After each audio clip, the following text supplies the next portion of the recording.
All right, so I'm going to be doing another review from my good friend Chris. Thank you once again, as always, for the books, bro.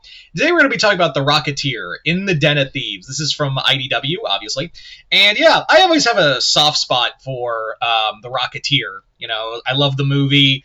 I'm always a fan of like these kind of pulp adventure stories.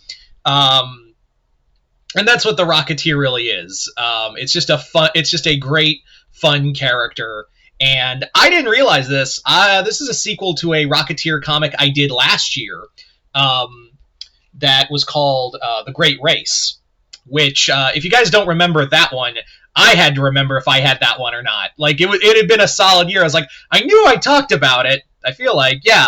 So I had to like go for those who didn't see the Rocketeer Great Race review, basically in that one, Cliff Seekard, the Rocketeer, went into an event, got into a whole thing with the Nazis, and the jet, his turbine, his little jet, his little rocket, his backpack rocket. Holy shit! Why did I come up with like 7 different words instead of just saying the rocket? Fuck. It broke, and there was the inventor Peavy was like, there's a good chance you'll never be the Rocketeer again, so Cliff has to like adjust to it.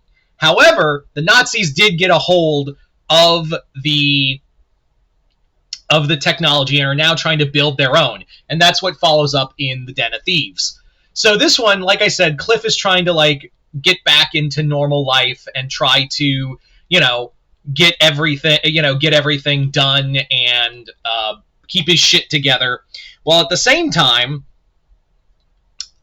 he's also like lamenting the fact that he's not the Rocketeer anymore. But on the other hand, he still gets his girlfriend Betty, who's now in a movie, who's now getting into bigger movies, and he's still making a lot of money being a stunt show airman.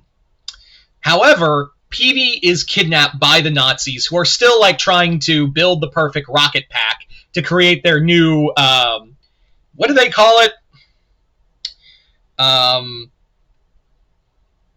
Because it was a very like a powerful name. Stormbund van Ver. I can't even pronounce it. Fuck it. Basically, evil Rocketeers, and that's what we get here.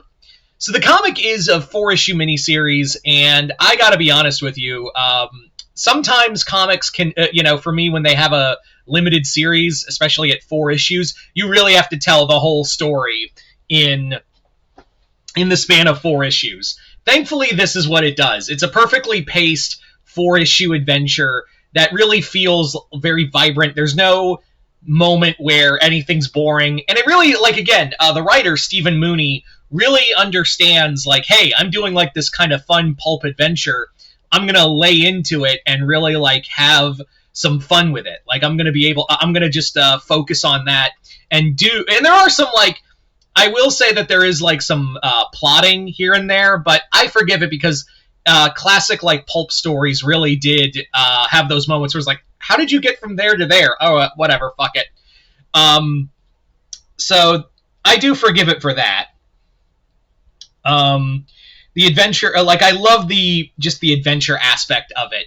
I will say also that this is kind of building more of the Rocketeer's universe. We're getting more of an agency that the Rocketeer is being in contact with that's within the government, but they're still like outside forces. So I imagine if we get another mini-series that follows up on this, I would imagine that it would probably be further explored. The Rocketeer, Cliff also, it's cool because it's like, yeah, it's been kind of something we've been waiting for, of seeing like evil versions of the Rocketeer, even though, yeah, it's been mostly like fighting the Nazis as well as fighting gangsters. But now we get rocket Nazis. And remember, it's always okay to punch a Nazi. Anyway, I really love this book. Like, I really enjoy the fun, like, they're fast, fun reading. Like, that's what I enjoy the most, is like, it's fast and it's fun. And the comic, again, Stephen Mooney knows what he's doing with this character, and I'm always down for like a fun Rocketeer adventure. anytime. So hopefully they continue this, because IDW, this is one of their titles that they don't really like go out of their way to really promote. That's what I found interesting, is that, or kind of sad, is that the Rocketeer isn't one of their more profitable titles, but they still keep it around. They still have the comic rights. So I do like, it kind of sucks because it's such a fun property, and I understand. Yeah, the Rocketeer isn't as like commercially viable as like Ninja Turtles is for them, or Star Trek or Godzilla. Those three are really like the big three when it comes to not just IP comics at IDW, but like that's what's keeping the lights on at IDW. The Rocketeer isn't exactly putting food on the table for everyone over at IDW, if you know what I mean. But it is fun to see that they haven't like forgotten it and been like that Smiling Friends meme where it's like, it's my IP and I have the right to do nothing with it.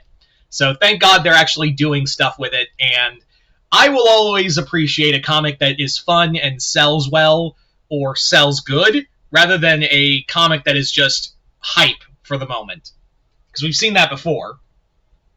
Anyway, so if you are a fan of the Rocketeer, I highly recommend this. Go check it out.